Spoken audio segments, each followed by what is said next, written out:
Chapter 6, Bethlehem. She walked through the wide yard of that house in a style so ancient for her present, at that time so remote in the measure of time for humans. It was as if she had unfolded, from her present self she contemplated that as visions of a very distant past. But her other self, the one who was alive at the time, lived it as her current reality. Victoria knew she was herself, that that girl was herself. But for that girl, who was Victoria? Victoria did not exist, it was not a reality for that girl, neither of the two women who had that name, nor the Victoria of the 19th century nor the Victoria of the 21st century. That girl was a woman who would die without knowing who Victoria would be, since Victoria would not exist in her spatial and temporal universe. Victoria was a distant reality that someday it would be, but it was not yet. That girl had another face and another body. Her physical appearance was not that of a British woman of the 19th century nor of the 21st century.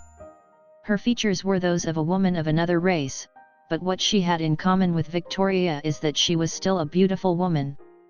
Actually, she was a very beautiful teenage girl, because the girl looked to be between 15 and 16 years old. She wore a dress so long that it reached to her ankles and wore a veil over her head, and she wore rustic sandals. The girl entered the big house and found it full of people, in what was a kind of bar or tavern. Many people ate and drank while talking loudly, and some laughed loudly, as was usual when people drink a lot of wine. The girl saw a man and a woman, her mother and her stepfather, who spoke among themselves. The girl walked towards them, walking briskly. "Why did you refuse to host the couple in the yard?" The girl asked angrily in a language that would sound strange for the Victoria of the present, but that she could perfectly understand in her other self. "You mean that couple that came with a donkey? Have not they left yet?" replied the annoyed man. "How are they going to leave?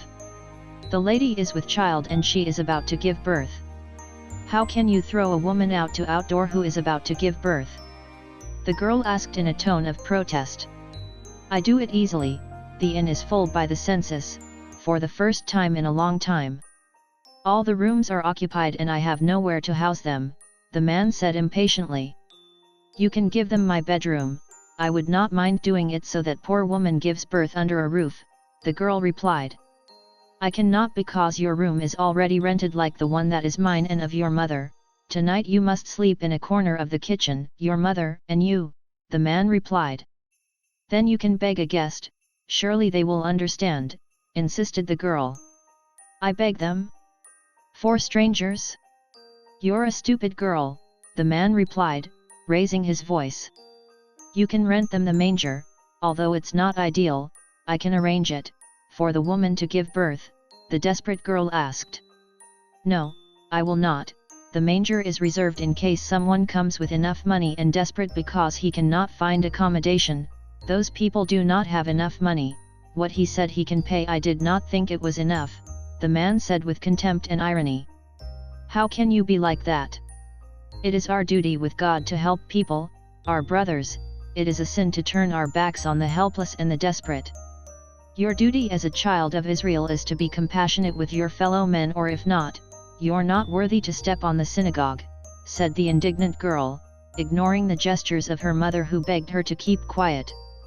"How dare you, insolent girl! Go to work and help your mother and the servants!" exclaimed the man, turning red with anger. "No. I will not move from here until you say that you are going to give lodging to that lady and her husband," exclaimed the defiant girl, gathering courage. "Damned ungrateful girl!"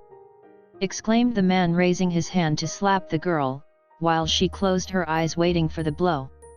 But the man's hand was stopped by the powerful hand of another man, tall and strong, who had approached them, and who held the man by the wrist of the hand with which he intended to hit that girl who, in a distant future, it would be Victoria. "How dare you, bastard? How dare you put your hand on me in my own house?" the indignant man asked as he removed his hand violently.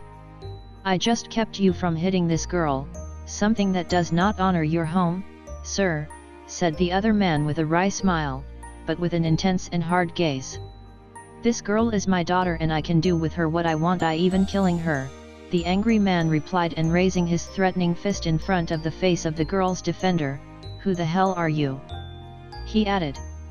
"I am Simeon Ben Judas, the new tax collector of this town," replied the defender of the girl. "The tax collector?" replied the girl's stepfather, paling. "Yes, one of my servants came to rent the room for me, because I was in a meeting with the garrison commander," said Simeon. "My apologies, Mr. Simeon, the innkeeper begged. "That does not matter," without wanting to listen to your conversation. "Unfortunately, I cannot offer my room to that couple because I have things there that I must protect, and my most trusted servant must stay in it to take care of them," Simeon said, turning to see the girl, "but I am willing to pay for the accommodation of that couple in the manger. Tell me if that is not enough and we will agree on a fair and satisfactory amount," he added, turning to see the innkeeper while he throwing some gold coins on a table next to them. "Of course it's enough, and let me offer you a pitcher of my best wine, house courtesy," replied the innkeeper, servile and nervous. "I thank you, but instead of the wine I prefer an abundant and delicious dinner for the woman who is going to give birth, and her husband, and everything they need to be comfortable in that humble stable," Simeon replied firmly. "The lady and her husband will need my help. I would like to help them instead of working in the inn and the tavern tonight," said the girl, emboldened by Simeon's presence. "I also want you to allow your daughter to help that couple. I'm willing to pay you a day's wages to compensate for the inconvenience," Simeon said in a tone of authority. "Of course, she can do it," said the innkeeper, who saw his stepdaughter with a gaze of ill-concealed anger that made her think that later nothing would save her from a few blows or lashes. "Allow me to accompany you, young lady, I want to know that couple," Simeon said, addressing the girl. "With your permission, sir," he added, addressing the innkeeper. A couple of minutes later they both walked towards the yard where the couple waited. "What is your name?" Simeon asked kindly to the girl. "My name is Berenice Bat Lazarus, sir," said the girl, who in future lives would be known as Victoria. "Berenice, a beautiful name," said Simeon, "the man who in future lives would be known as Lord Melbourne and William Cartwright." The girl blushed and looked away from the man's beautiful eyes. Simeon and Berenice met with the couple. Simeon felt strangely impressed and touched when he met the spouses, Joseph and Mary. They were a fairly young couple, especially Mary, who was almost a girl of Berenice's age. Joseph was quite handsome and Mary very beautiful, but there was a special brightness in both, especially in the intense gaze of Mary's beautiful eyes, a gaze that conveyed a mysterious strength, a gaze that made Simeon lower his head, disturbed and shy. Berenice helped Joseph and Mary to settle in the manger, while the contractions that announced the birth were increasingly frequent in Mary. Berenice was concerned and very helpful, eager to help with joy and tenderness. When she went to look for a bucket of water, Simeon offered to help her despite the protests of Berenice, who was embarrassed, but who was actually happy to stay with him. Throughout the birth, Simeon and Berenice stayed close to help. Berenice often entered the manger, while Simeon remained outside waiting, almost as nervous as Joseph, the father, who did not separate from his wife. It was a beautiful night, with a huge full moon, and a starry sky, which was clear because there were practically no clouds in the sky. Thousands and thousands of stars, which looked so big and bright that they seemed to be arm's reach. There was a special atmosphere that night, and although Simeon had seen many starry and beautiful nights throughout his life, there was something about it, something that made him feel like he was living in a dream, in an oniric world where everything around him it seemed to be seen through a prism that made everything brighter, with more vivid and cheerful colors.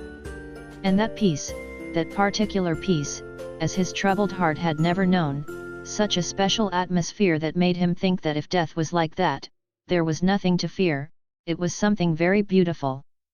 Even that thought was so strange.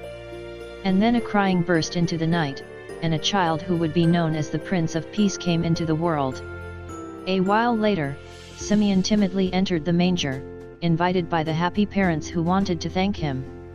The child was in the arms of a happy Berenice, who was touched by the child. When Simeon saw the baby in the face, the newborn saw him in the eyes and he seemed to smile, and Simeon's heart shuddered as if his life had changed at that moment, and his eyes filled with tears. Then other strange things happened, like the arrival of some shepherds who claimed that a strange being, whom some identified him with an angel of the scriptures, had appeared to them in the field and had announced to them the birth of an anointed by God that would bring hope to the world. A while later Simeon and Berenice retired in the direction of the inn, commenting happily what happened. Berenice's cheerful and sweet laugh finished convincing Simeon.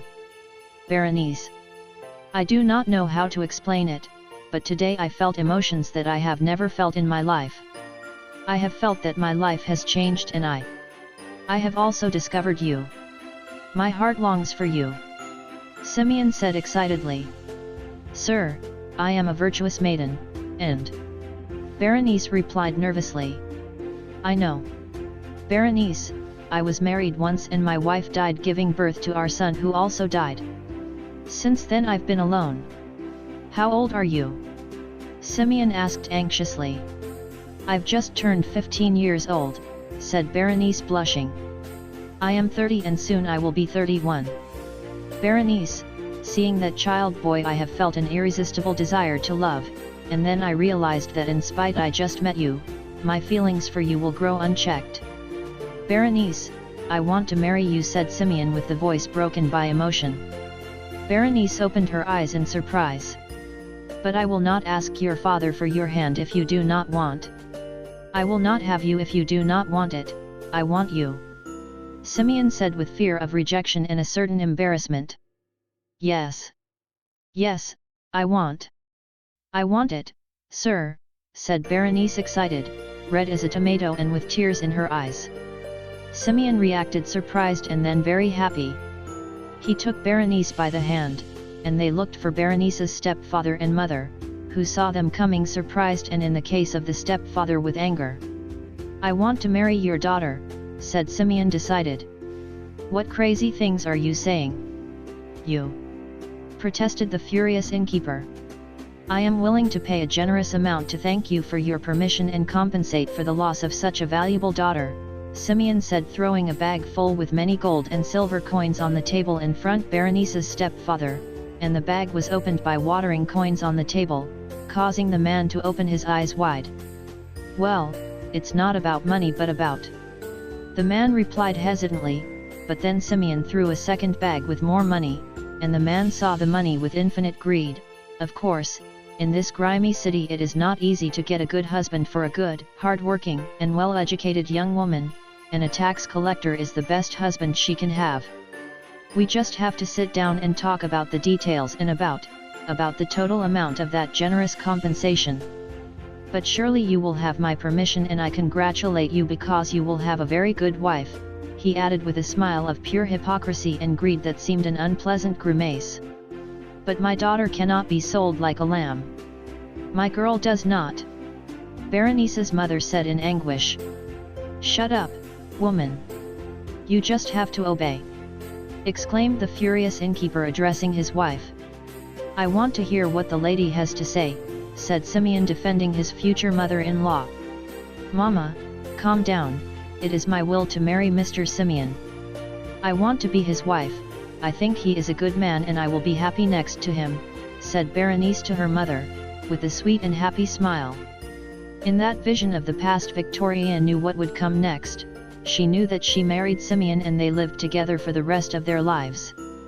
But now her soul flew to another moment, many years later, and then she saw herself as Berenice, but a Berenice with much older age, looking more than 40 years old. She was still a very beautiful woman, now with a mature and stately beauty. Berenice wore clothes that were very elegant for her time, like a high society lady in the Judea occupied by the Romans in the 1st century.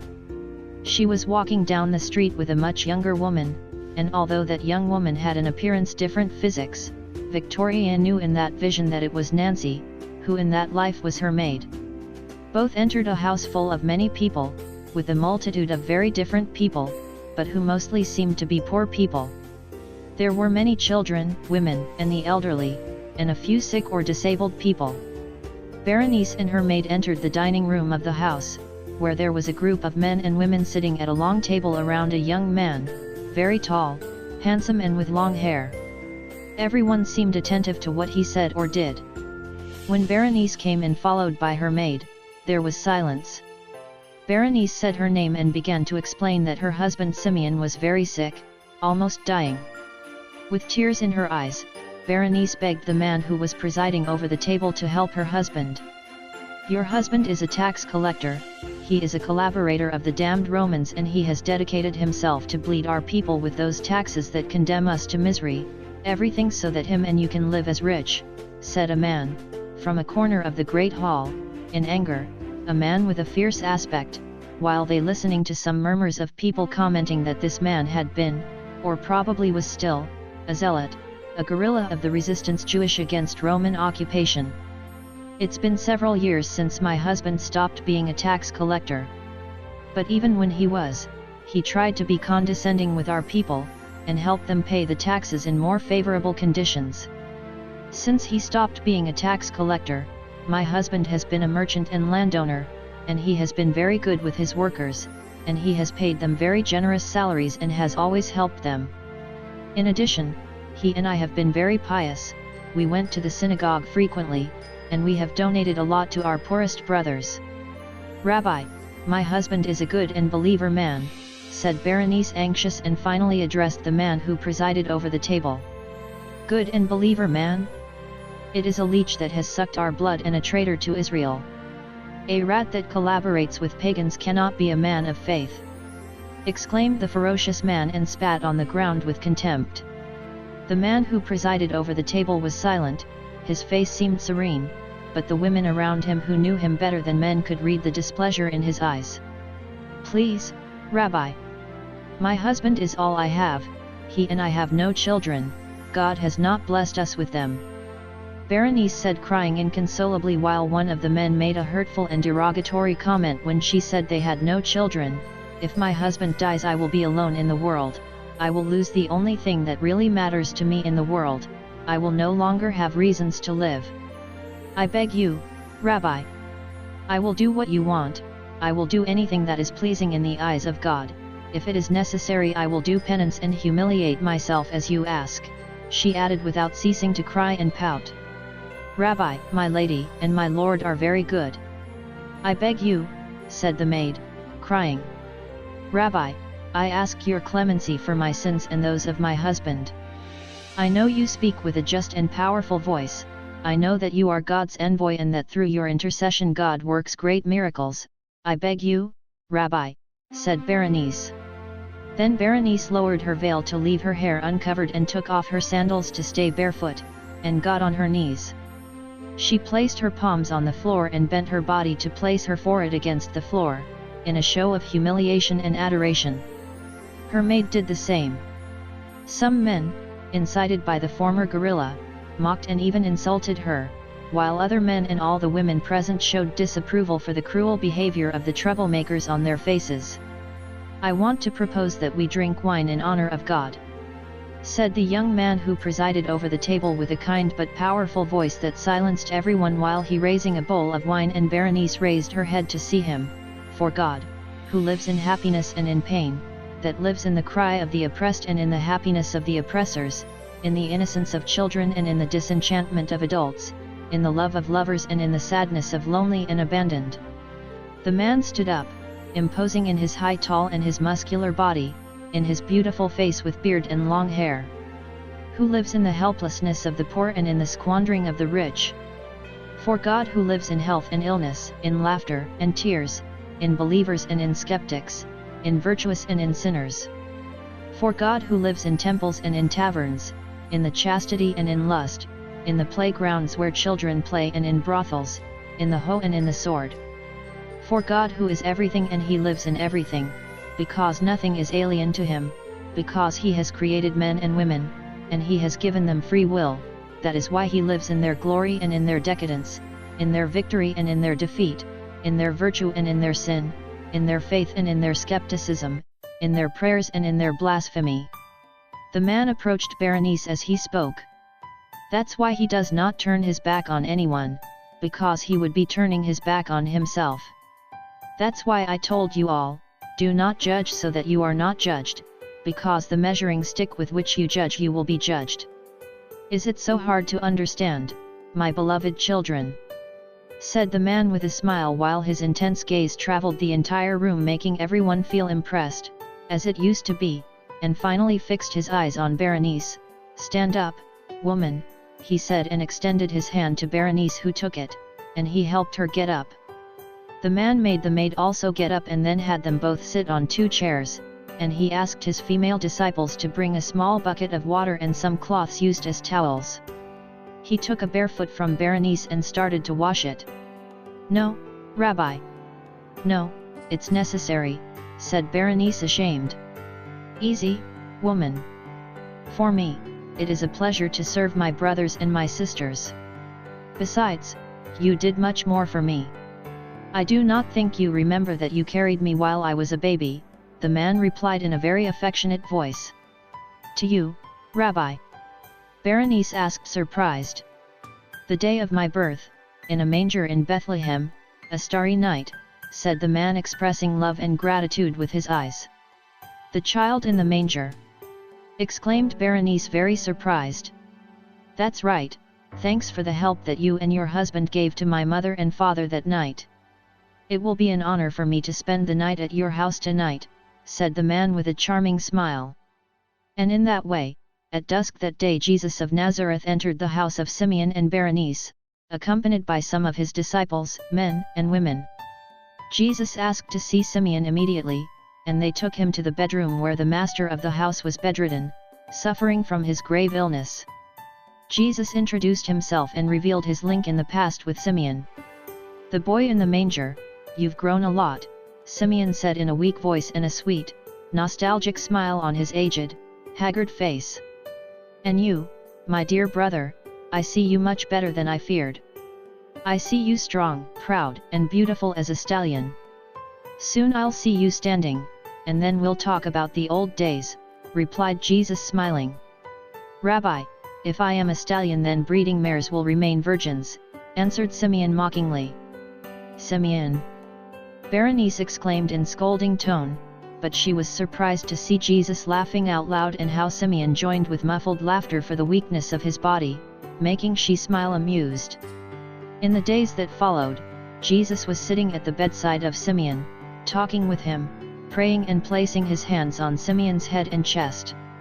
And Simeon began to heal, to recover strength, and his illness was disappearing, while everyone commented that it was thanks to the prayers and the laying on of hands of Jesus. At the end of one of his last days in the house of Simeon, Jesus was talking with Berenice in the yard of the house. "So, God has not blessed you with children?" Jesus asked, although by the gesture of his face it seemed that he already knew the answer. "No, Rabbi. I have been with child several times, but I have lost the fruit of my womb without ever seeing it become a child. My husband could have disowned me for not being able to give him a single child, but he has remained by my side. He never wanted to leave me, because he loves me," said Berenice with tears in her eyes. "God will bless you with a daughter, Berenice," Jesus replied compassionately. "At my age? I am sorry, Rabbi, but at my age, I do not believe that this is possible anymore unless after suffering so many losses," Berenice replied, smiling tender, but sadly. "It will not be because you and Simeon do not do what is necessary to work the miracle. I think you two do enough of your part to achieve it," Jesus said, winking and smiling. Berenice blushed until she looked like a tomato and smiled embarrassedly. "Rabbi, you do not tell me that, I'm ashamed," exclaimed Berenice, very embarrassed, but was surprised to see that Jesus laughed with a charming and almost childish laugh. "And to think that history will represent me as someone very serious," Jesus exclaimed, funny confusing Berenice.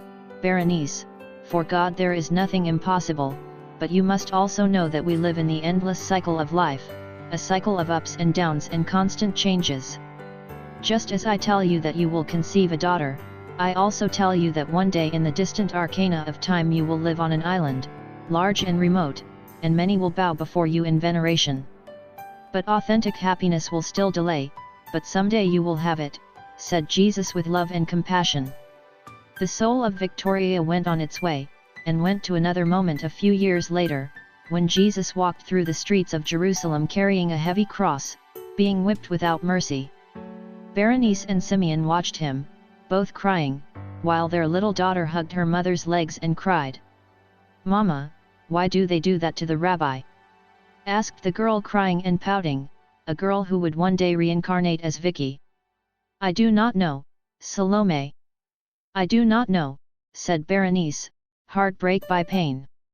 Victoria's soul finished her journey and returned to her present. Slowly she woke up and stood up, looking at the nativity scene in front of her, remembering the images of the true Christmas night that she now knew she had lived in person.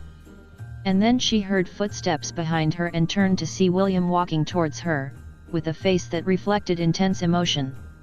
He was dressed in pajamas and a sleeping gown over his pajamas, and he was holding a picture frame in his hand.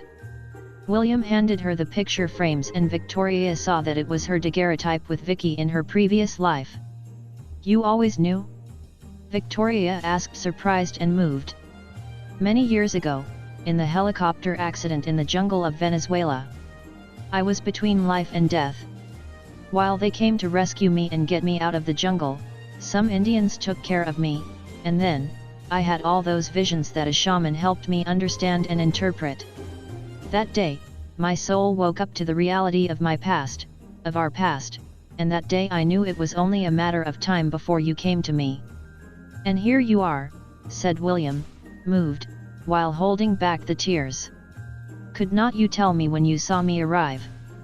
Victoria asked with tears. "You had to find out for yourself," said William. "Simeon, Lord M, William, maybe someone's more, but you will always be the same for me, the man I love," said Victoria, standing on tiptoe to hug him and kiss him on the lips. William kissed her passionately and then lifted her up and carried her like a baby, and carried her to his bedroom, where they made love the rest of the night.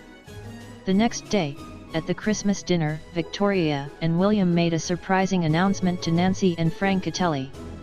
"We are getting married!"